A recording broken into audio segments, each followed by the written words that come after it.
Bonjour à tous, je suis ravi de vous retrouver pour une nouvelle vidéo. Donc ça va être une vidéo un petit peu spéciale, on pourra dire que c'est une vidéo bonus ou... Enfin voilà, ça rentre pas dans la timeline, on va dire, de la chaîne L'Atelier Agricole, parce qu'il n'y aura pas d'atelier aujourd'hui. Enfin, il fera peut-être un petit passage rapide, mais voilà. Donc c'est une vidéo solidaire. Alors pourquoi solidaire? C'est par rapport au groupe les agri-youtubeurs du cœur, où voilà, pour collecter des fonds pour les sinistrés, etc. Donc le but de cette vidéo, c'est qu'en fait tous les revenus qui vont être générés par cette vidéo seront reversés sur la cagnotte. Voilà, donc ça j'aurai ça précisément parce qu'avec notre petite application YouTube Studio sur téléphone, eh bien on sait assez précisément les revenus qui sont générés par chacune de nos vidéos. Donc ce sera assez facile pour moi, au bout de 15 jours, 3 semaines d'existence de la vidéo, enfin avant la fin de la cagnotte bien évidemment, de faire le compte et puis d'envoyer un petit paiement. Voilà, et quoi de mieux pour vous faire une vidéo solidaire que de vous faire un truc que vous me réclamez depuis longtemps, c'est-à-dire un petit tour d'exploitation. Et ouais, on va faire le tour du truc. Alors évidemment, comme c'est solidaire, ce qui compte pour les revenus d'une chaîne, c'est de ne pas zapper. Donc plus il y aura de temps de visionnage dessus, plus ce sera bien. Je vous reprécise que c'est pas dans ma poche, donc voilà. Et quoi de mieux pour commencer le tour d'exploitation que de commencer par ce qui n'existera sûrement bientôt plus, enfin ce qui existera bientôt plus parce que tout est signé et ça va tomber. C'est le nouveau, le vieux bâtiment quoi. je m'y perds déjà en fait, j'ai tellement plus envie de le voir que je le vois déjà plus. Donc, alors, donc ça c'est un vieux bâtiment, il s'agissait d'un bâtiment d'élevage, hein, où dedans il y avait bergerie, écurie, étable. Mais c'est clairement pas adapté à l'usage agricole parce que à part cette porte là où j'ai uniquement le télescopique qui est capable de rentrer et en ligne droite, je peux rien en faire. Le plafond est trop bas, aucun tracteur ne serait capable de rentrer parce qu'il y a un étage. En fait il y avait les pièces pour les animaux en bas et la partie du haut c'était le stockage de paille. Je pourrais pas aller vous le montrer parce que malheureusement je peux pas y accéder, il n'y a plus d'escalier, il n'y a plus rien, enfin tout est... C'est la fin quoi. Alors par rapport au style de la ferme, c'est vrai qu'on aurait pu recycler ça pour stocker du bazar, atelier hors sol ou j'en sais rien, on aurait pu faire plein de trucs, mais en fait le truc c'est que le bâtiment était condamné quasiment dès sa construction. Ça fait partie des bâtiments, des vieux bâtiments où dès qu'ils ont ajouté des touches de design, les petites rangées de briques, voilà, c'est surtout ça qui a foutu le bazar. C'est qu'en fait ça a fait des retenues d'eau, des zones humides dans les murs, et les murs ils se sont gondolés un petit peu comme du papier, comme un vieux papier mouillé. Voilà, si vous vous amusez à regarder au niveau du fêtage, le mur n'est carrément pas aligné. Tout est parti en fait. Donc des travaux de réhabilitation, de consolidation, de réparation auraient été beaucoup trop chers pour un bâtiment dont on n'avait pas l'usage. Et voilà. Donc il se passe pas grand chose là-dedans, hein. On avait refait ça, c'était là-dedans qu'on stockait nos vieilles semences, nos semences fermières, on dissociait les variétés. On avait une case par variété, donc il fallait tout rentrer avec des petites vis. Avec des petites vis à grains, des bacs, et puis ensuite on remplissait toutes les cases. On avait une case par variété. Donc à l'époque, c'était la grande époque du Isengrin, Soissons, Caporne, enfin tous ces récitals, tous ces blés là qu'on fait plus aujourd'hui. Et puis maintenant j'ai fait le choix plutôt de faire des mélanges variétaux. Donc et puis directement Big Bag, hein, c'est beaucoup plus pratique. Donc voilà. C'est la fin d'une époque. Donc là-dessous, c'était pas encore trop mal, hein. On est dans la partie qui a encore un toit. D'ailleurs, hop là. On le voit un peu ici, hein. Mais bon, tout ça, ce sera bientôt de l'histoire ancienne. Donc là-dessus, il y aura un nouveau hangar, hein, métallique, photovoltaïque, hein. On est un petit peu obligé, hein, parce que sinon ça coûte un peu trop cher tous ces trucs là. Et il fera toute la surface du bâtiment en mangeant encore un petit peu d'un bout de terrain qui est derrière, et puis il va empiéter sur la cour. Enfin, j'aurai vraiment beaucoup de place pour ranger le matériel, chose que je n'ai pas aujourd'hui. Donc, qu'est-ce qu'on a d'autre? Alors ça, c'est un bâtiment dont j'avais fait refaire la toiture. Il y aura un jour un ravalement de façade, hein, ça va forcément arriver. Donc là-dedans, bah, j'ai tout ce qui est local phyto. Voilà, un énorme grenier à l'étage. Pareil, il va falloir que je refasse un escalier pour y monter parce que ça commence à être compliqué. Et ici, on a l'ancien atelier. Alors l'ancien atelier, c'est du bordel, hein, c'est devenu un méchant grenier. C'est pareil, il sera vidé un jour. Je ferai quelque chose de cette pièce-là. Mais surtout, ce que je voulais vous montrer, c'était un vestige que vous avez remarqué dans le hangar, dans l'atelier actuel, c'est l'étau vertical. Voilà. Donc ça, c'est le premier du nom, ça. Il est vachement plus solide que l'autre, hein. Il est scellé, faut voir comment celui-là, il bouge pas, hein. Le poteau, mon petit poteau de hangar, lui, il y a du jeu. Quand on tape, ça tremble un peu de partout. Celui-là, on peut y aller. Mais bon, c'est pas pratique parce que... Bah, on voit bien que le matériel il rentre pas dans l'atelier, quoi, donc pas évident le truc. Voilà, donc à côté du futur ancien et nouveau bâtiment, ici en fait on avait une loge, une vieille loge. C'est pour ça qu'on a les poteaux métalliques. En fait c'était à la base c'était des poteaux en bois avec un dé en pierre à la base, et bah, les poteaux commençaient à être malades, on les avait changés pour des poteaux métalliques, et je sais même pas si on peut dire quelques années plus tard, en fait il y a une mini tornade qui est passée dans la cour, et bah, le toit du bâtiment il est retombé dans le champ derrière.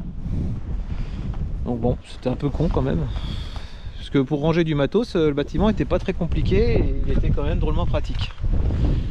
Mais bon, les poteaux sont toujours là et je sais pas encore, je sais toujours pas ce que je vais faire avec ça. J'essaie de me mettre à l'abri du vent. Je sais toujours pas ce que je vais faire avec ça parce que si je relie les poteaux de façade avec les contreforts qui sont derrière, parce que le mur il s'écoulera jamais, hein, il est renforcé derrière. Voilà, il paraît pourri comme ça, mais en fait il y a presque 1 mètre d'épaisseur de béton armé derrière, donc ça bougera jamais. Donc en fait l'idée ce serait presque de relier les poteaux et de faire un toit monopente. Mais faudrait presque rehausser les poteaux parce que quand on voit avec les remorques ça dépasse, c'est pas si haut que ça. Ou carrément juste faire une plateforme en béton, je sais pas encore. Donc comme je sais pas, je n'y touche pas. Hop. Ici, on rentre dans le stockage. Donc la fosse, que vous reconnaissez, vous l'avez vu dans les premières vidéos de la chaîne où j'avais refait les vis à grains qui sont là. Donc comme j'ai pas de place, bah, j'ai mon pulvé à azote qui est stocké juste en dehors des barres de la fosse. Des planches, les ridelles supplémentaires de la 18 tonnes, de la semence, enfin voilà. Je mets les choses là où j'ai de la place. En ce moment, c'est un petit peu le jeu à la ferme. C'est un petit peu du Tetris grandeur nature. D'ailleurs, il faudrait que je ressorte le jeu, à mon avis. Je vais péter des scores maintenant. Ça va être un truc de malade. Bon, alors l'échelle, elle a rien de norme, hein. Là, je monte d'une main, il n'y a pas de garde de corps. J'ai l'habitude, mais je fais gaffe quand même parce que j'ai le vertige. Hop là. Hop, donc ici on a le stockage. Le stockage, donc ça a été fait par mon père. Donc c'est des cellules en béton, ça monte jusqu'à la gouttière, jusqu'en haut des murs du bâtiment, donc on a quasiment 6 mètres de haut. C'est des parpaings qui sont ferraillés toutes les 3 rangées. C'est pareil avec des tirants, c'est même pas des câbles, hein, c'est des barres de fer qui tirent pour resserrer tout ça. C'est pareil, c'est solide, ça tombera pas. Petit inconvénient, c'est que c'est des fonds plats avec une vis genre un coin. C'est un peu con, mais bon, à la suceuse, ça se fait pas si mal que ça. Avec ma petite passerelle, la vis horizontale, donc dans le circuit, évidemment, on a la fosse, une vis qui reprend dans la fosse, qui verse dans l'élévateur qui est ici et ça dispatche dans la vis horizontale. Elle peut aller dans ce sens-là ou dans celui-là. Et puis de l'autre côté, de l'autre côté j'ai plus de lumière, mais c'est la même chose, hein, c'est du stockage. Toute la grange d'à côté est en stockage. Stockage à plat. Donc là, ici, il y a environ entre 10 et 12 camions à peu près. À côté, ça prend beaucoup plus de place.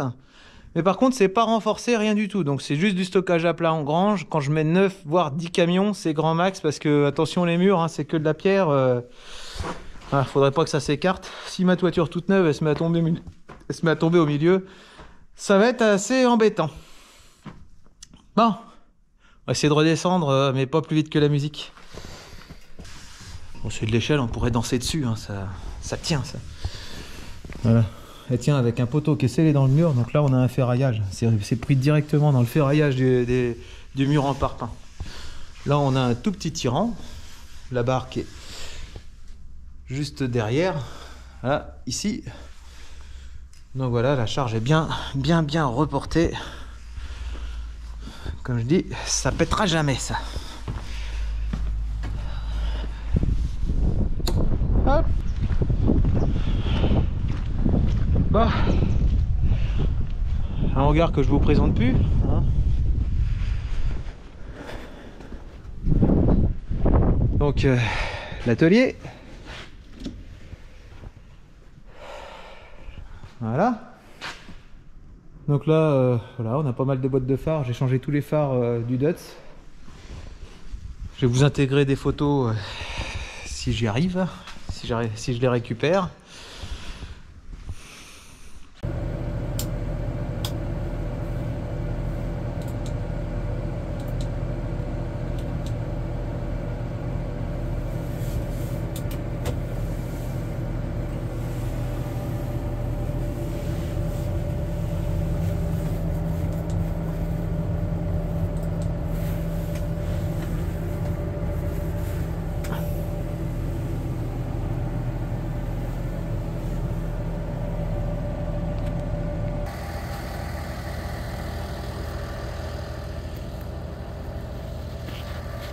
Bon ben voilà, il est passé en full LED, à part les phares de capot, mais franchement, ça éclaire bien. Et voilà. Donc dans l'idée, ce bâtiment-là, il va enfin, je profiterai du nouveau hangar pour enfin finir celui-là. Parce que là, il n'y a que la partie atelier de cette moitié-là qui a une dalle. Le reste n'en a pas, pour la simple et bonne raison, c'est qu'il est jamais vide. J'arrive pas à le vider. Il y a toujours du matos qui traîne. Voilà. Surtout que des années comme ça, j'ai reçu mon engrais en avance et en fait j'ai pratiquement un tiers de ce hangar-là qui est occupé par le stockage d'engrais. Voilà. Bon, j'en ai pris un peu plus. Je travaille en camion complet, donc j'en ai forcément un petit peu de résiduel pour l'année d'après. Donc l'idée après construction du nouveau hangar, ce serait que tout ce hangar-là devienne un petit peu un hangar atelier.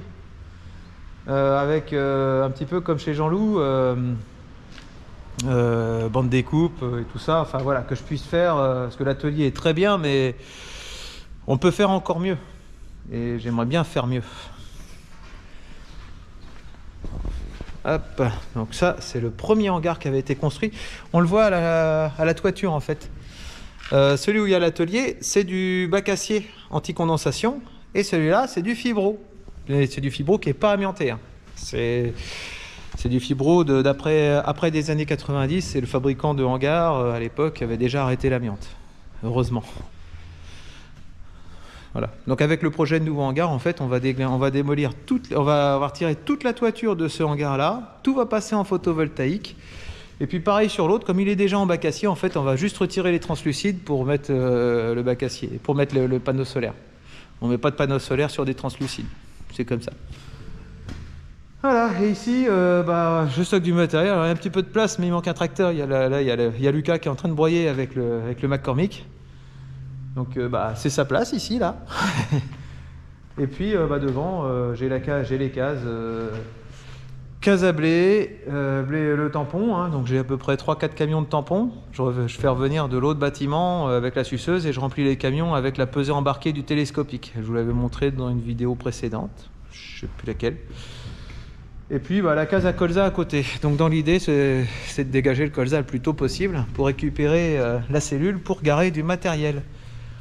C'est pas toujours évident parce que là où ils le prennent, avec mon négoce, bah, c'est sur rendez-vous et c'est pas toujours évident d'avoir les camions quand on veut. Voilà. Bon, bah, le matériel, hein, vous le connaissez. Hein.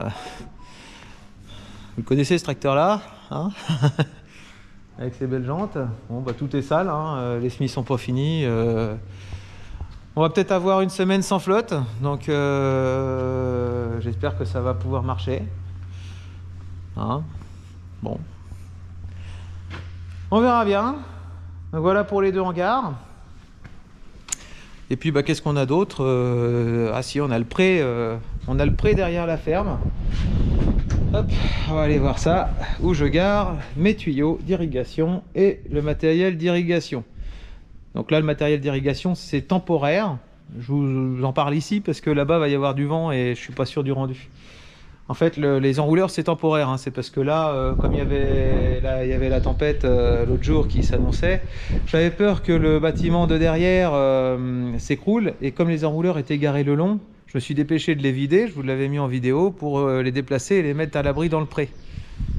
Je préférais qu'ils soient à l'abri sous des branches que en danger sous un mur, le long d'un mur. Voilà. Mais par contre, quand il y aura le nouveau bâtiment, les enrouleurs seront tous à l'abri normalement. Allez, on va aller voir ça.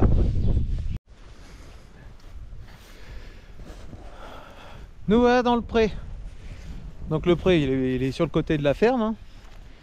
Et bon, bah, c'est là que je garde mes tuyaux. Hein, matériel d'irrigation. J'ai ma gilibert qui est là. C'est pas du tout sa place, hein, c'est parce que dans la cour elle m'embêtait et il fallait bien la mettre quelque part. Voilà, donc j'ai quelques tuyaux d'irrigation. Maintenant que j'ai pas mal d'enterrés partout, ils servent de moins en moins. Mon chariot, il est tout pété. Il a survécu à pas mal de trucs. Hein. Ça, c'est un chariot, c'est une remorque de camion des années soit 50, peut-être même 40. De camion, hein, routier. Mais bon, j'ai trimballé un gros caillou dessus et puis quand j'ai voulu le faire ripper avec le télescopique, ça s'est accroché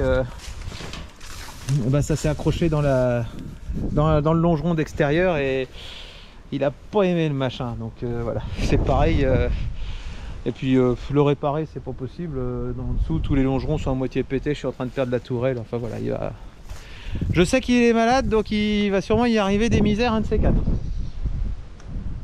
Voilà. Donc bon, tout ça, les tuyaux, hein, c'est tellement la misère à faire. Hein. Comme c'est les soucis à chaque fois, les polémiques, l'irrigation, tout ça. Moi, je peux vous garantir que on fait pas ça pour le plaisir. Hein. Voilà, petite parenthèse. Les enrouleurs. Donc, quand Alex il était venu, il était impressionné du nombre d'enrouleurs. Bah oui, il y en a 5. Hein. Donc j'ai 3 Perrault et 2 RM. Voilà. Alors je dirais pas de mal des RM, hein. Je pense que c'est un bon rapport qualité-prix.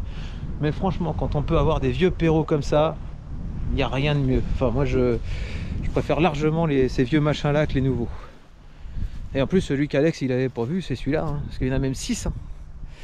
Voilà, donc ça c'est un vieil Iri France, c'est un typhon. Un enrouleur à poumon. Il n'y a pas de turbine là-dessus, c'est un poumon qui se gonfle.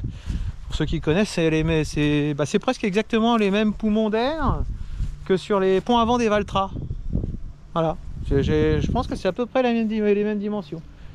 Donc le poumon se gonfle d'eau. Et puis ça entraîne une crémaillère qui permet à la bobine d'avancer. Donc voilà, ça c'est la crémaillère, ça c'est le cran qui retient. Ça c'est celui qui pousse. Et bah on le voit pas, il est derrière. J'ai le poumon qui se gonfle. Est-ce que je vais réussir à vous le montrer? Voilà, on le voit, il est juste là.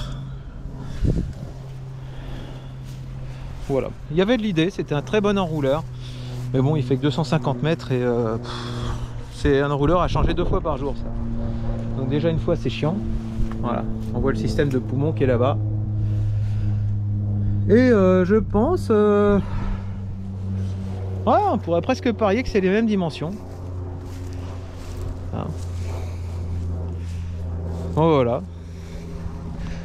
Sinon, bah, il y a quelques quelques vieilleries qui sont garées là, hein. Donc voilà, bon, mon godet 3 points pour mettre sur le tracteur. Mais maintenant que j'ai le télescopique, il sert quand même beaucoup moins.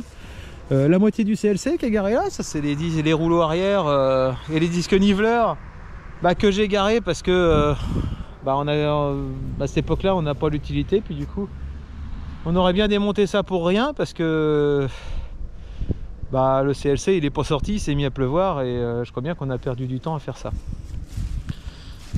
Et puis derrière, voilà, ça c'est le vieux plateau, de transport du semoir du PNU. Si vous vous rappelez la vidéo où on avait fait le PNU, le monosem comme semoir à colza. Vous l'avez jamais vu fonctionner sur ma chaîne parce que en fait je l'ai fait avec un voisin. Le travail qu'il faisait, ça lui convient parce qu'en fait il travaille beaucoup plus sur la bourre que moi. Il se convertit au bio. Et du coup la charrue sort beaucoup plus, et par contre à travailler dans la paille, moi ça faisait un travail qui me convenait pas. Donc en fait le semoir je l'ai essayé à vide, j'ai fait 200 mètres et j'ai été chercher le Xeos. J'avais semé le colza au combiné céréales cette année là, et maintenant j'ai acheté l'Euro, le Maxem, qui fait du très bon boulot, mais qui méritera encore quelques modifications. Rome c'est pas fait en un jour et on y arrivera. Bon, et on va retraverser toute la cour, hein. Je suis passé de l'autre côté, on aura fait des kilomètres. Et ouais. Voilà, puis pour finir, ça c'est l'endroit où je remplis mes camions. Une plateforme sur le côté du hangar, empierrée avec des pierres de champ, et j'avais récupéré du grattage de route. Et c'est bien, avec les chaleurs qu'on a eues, ça a fait quasiment du bitume.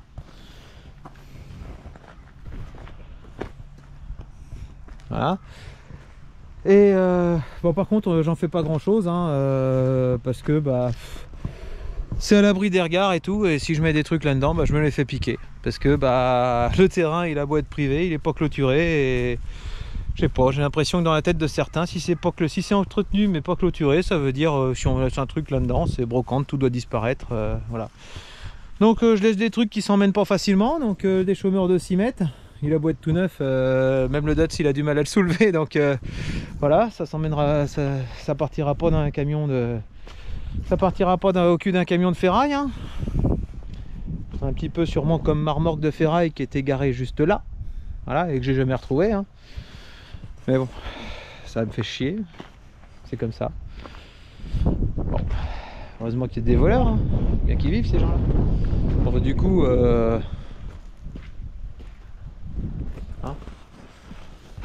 voilà, on a pris des mesures. Et du coup, voilà, je mets rien, hein, à part du matériel qui part pas facilement. Comme ça.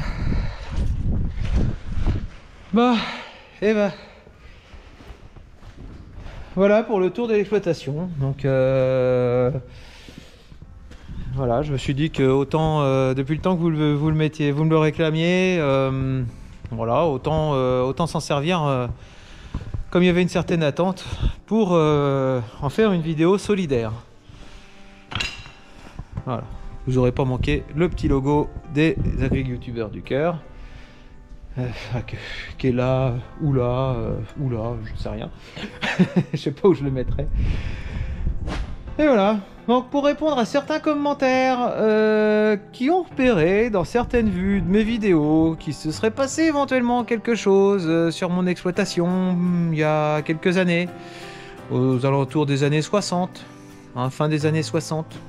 Hein.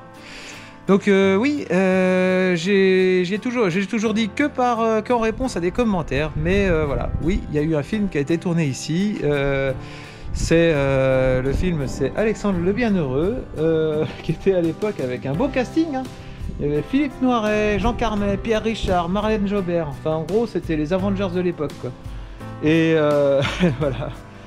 Donc j'en ai pas trop parlé, j'en ai jamais parlé en vidéo, hein, tout simplement parce que je voulais que les gens s'intéressent à ce que je faisais dans mes vidéos plutôt qu'au lieu où je les faisais. Voilà.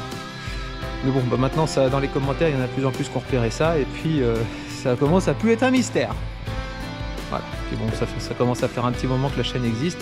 Hein. Donc, voilà. Bon, et ben, j'espère que cette vidéo vous aura plu. En attendant, bah, moi, je vais retourner à mes occupations. Voilà, on bricole. En attendant, le soleil. Voilà, c'est pas pour aujourd'hui, mais peut-être pour demain. On sait jamais. Peut-être qu'il y a une charrue qui va retourner dans les champs. Voilà, la suite au prochain épisode. Allez, salut!